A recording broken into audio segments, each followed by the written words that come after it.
रात के करीब 12 बजने वाले थे। मैं और मेरी मिताली आंटी एक शादी अटेंड करके घर आ रहे थे। मिताली मेरे पीछे बाइक पर बैठी थी और उसका एक हाथ मेरे कंधे पर था और वो कोई गाना गुनगुना रही थी।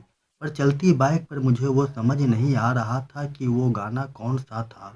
कुछ देर बाद हमारी मंजिल आती है और हम घर के अंदर जाते हैं। आज तो बहुत थक गए रमन, मिताली आंटी ने हाँफते हुए कहा।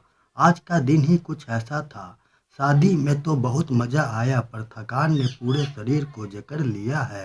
मिताली ने जवाब दिया तो रमन मिताली की ओर देखने लगा और बोला, हाँ देखा था, वह आपके हॉस्पिटल का सहकर्मी सारा दिन आपके आगे पीछे ही था। जब मैंने मिताली आंटी को ये बात कही तो उन्होंने अजीब सी नज़रों से मुझे देखा और कहा, एक मिनट, कहीं तुम्हें जलन तो नहीं हो रही थी कि विवेक मुझे शादी में सबसे ज्यादा अहमियत दे रहा था, इस कारण।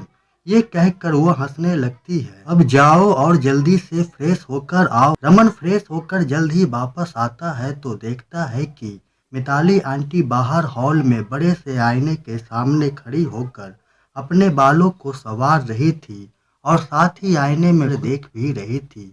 मिताली की नज़र आईने से मुझ पर पड़ी तो वह मेरे पास आकर बैठ गई और मुझसे बोली, चलो अंदर कमरे में ही चलते हैं क्योंकि यहाँ बहुत गर्मी है। अंदर एसी में ही बैठकर बातें करेंगे। हम दोनों अंदर कमरे में बैठे ही थे कि तभी अचानक हमारे घर की ढोल बजती है।